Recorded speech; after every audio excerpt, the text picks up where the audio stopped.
Welcome back to the Serenity Dojo course on BDD with Cucumber and Serenity. In this lesson, I want to take a look at how to write web tests in Cucumber with Serenity. Now there is another Serenity Dojo course which focuses more on the automated web testing with Serenity in general. So I won't repeat all of that material here. I encourage you to go and take a look at that first. But I do want to walk through an example of implementing an automated web test in Cucumber and Serenity, just to see what's special about when we do web test automation in Cucumber. In today's lesson, we'll be walking through the steps involved in automating a web-based scenario with Cucumber and basic Serenity BDD WebDriver support. We'll be using page objects, and you'll see some of the things that Serenity provides to make it easier to write these tests faster.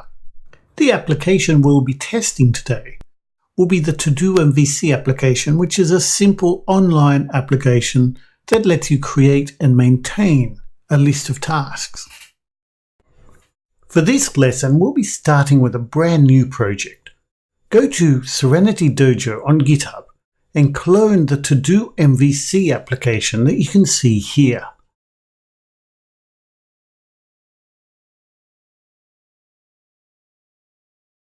And once you've done this, import the project into your IDE.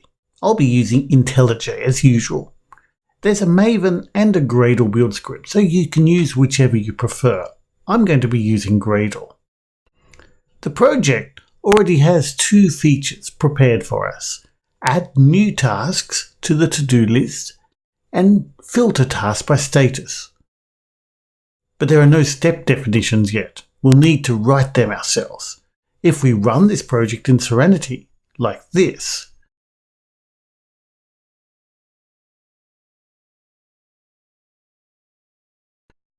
I'll get a report that contains a set of pending scenarios that you can see here. Now let's look at the application we'll be testing.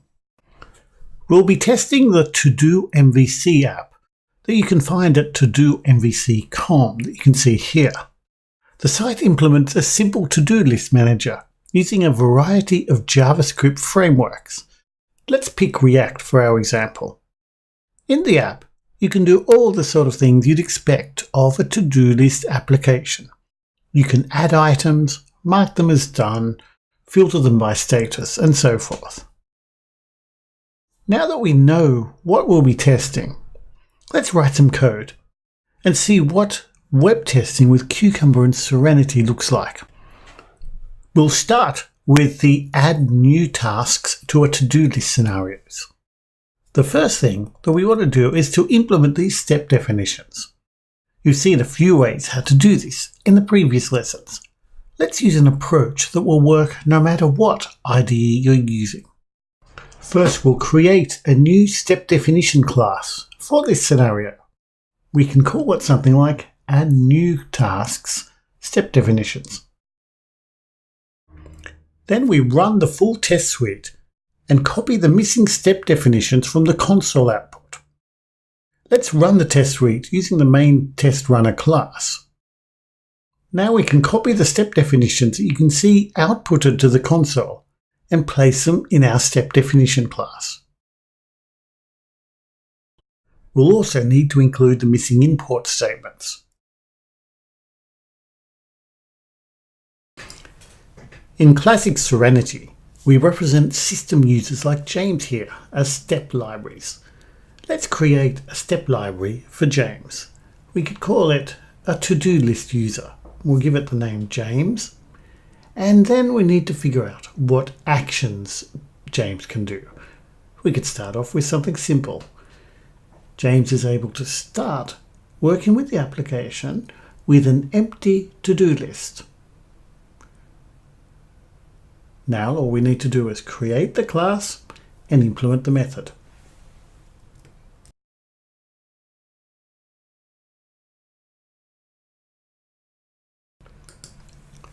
We want this method to appear in our reports, so we're going to annotate it with the step annotation, just like this.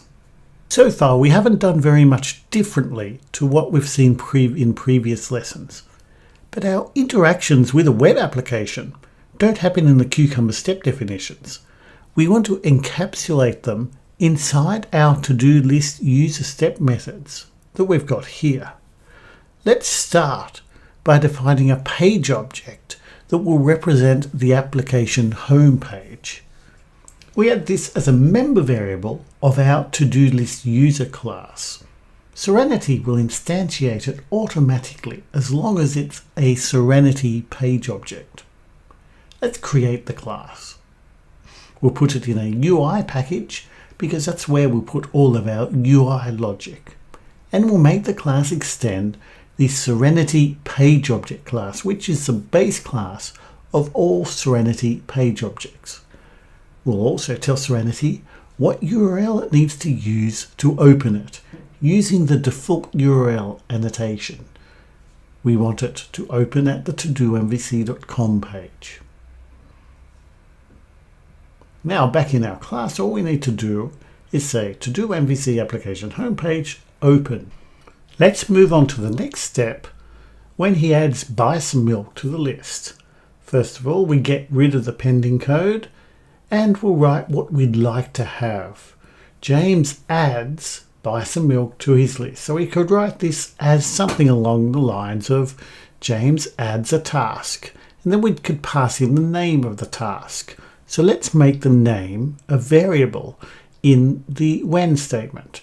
We'll turn the name of the method into something a little bit more readable and pass in a parameter called task name, which will represent buy some milk or whatever else we want to pass into it. Let's implement this method.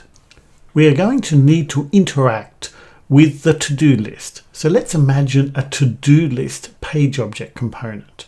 And we'll create this now. We can create a class in the UI package called to-do list, which will manage this to-do list on the page. It's going to extend page object because it is a Serenity page object, just like our application home page, except it represents part of the page and not an entire page. Now our to-do list will have methods. The main one will be add a to-do. We could write something like to-do list add to-do and pass in the to-do name. Let's have a look at our web page and see how this works. We add a to-do item by entering a value into this input field. Let's inspect the element to see what it is. It's an input field and it's of class new to do. We can use this to identify it, but let's just check. I'm going into the console and I'm entering .new to do to see if I actually find the element. And it works. So we can use this CSS identifier to identify the input field. Let's use a web element facade to represent the input field. The web element facade extends the standard Selenium web element and gives it a few extra features. We'll identify the element using the find by annotation and a CSS selector using the selector that we found earlier on. We use the standard Selenium send keys method to enter the task name into the input field and then to click on enter so that the value appears in the list. The last step that we need to do in this test is to check that buy some milk actually appears in the list. We're going to need to modify our step definition here because we're not actually passing any values. Imagine what we'd like to write.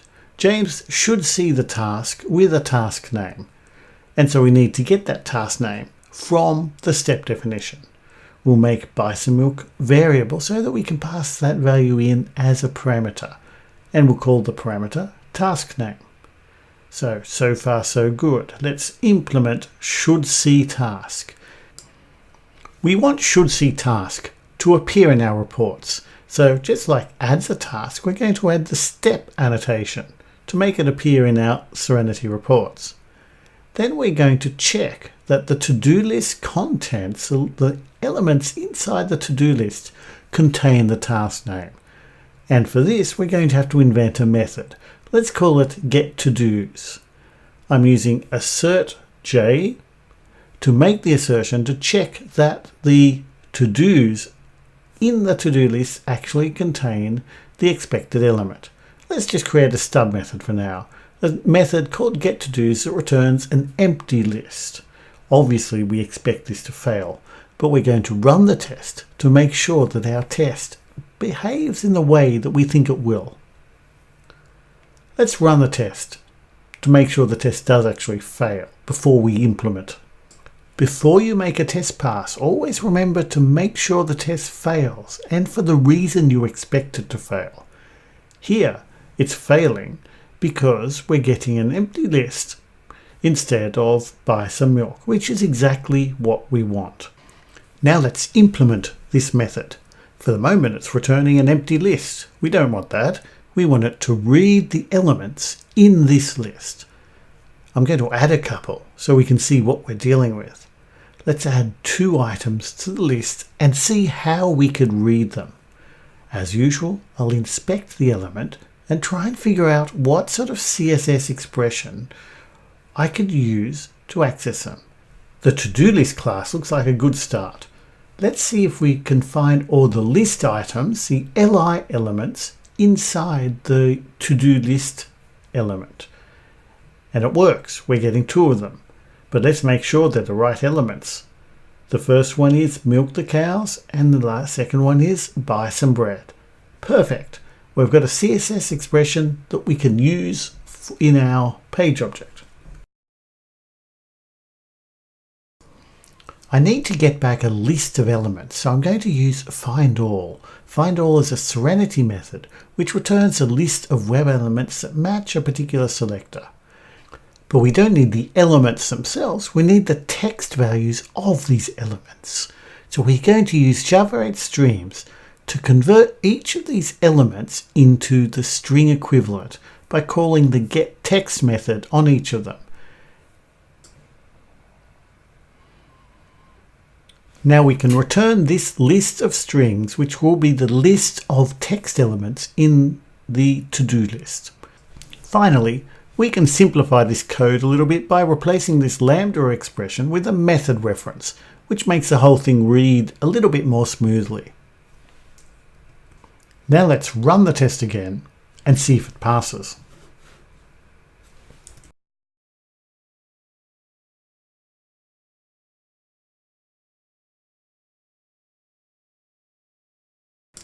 And we have a passing test. What you just saw was a quick taste of classic Serenity step libraries and page objects used with Cucumber. In fact, there's not a lot of integration. Serenity treats Cucumber steps just like steps of a normal Serenity step library. So you can use the standard Serenity WebDriver support in pretty much the same way as you would without Cucumber. If you do want to learn more about the finer points of Serenity and WebDriver, be sure to check out the WebDriver course available in the Serenity Dojo curriculum. As an exercise, try to implement the second scenario in the example where a user adds more to-do items to an existing list. You can find the solutions on GitHub. Then move on to the next lesson, where you will learn how Cucumber integrates with Serenity Screenplay, where you'll see that the integration goes much deeper.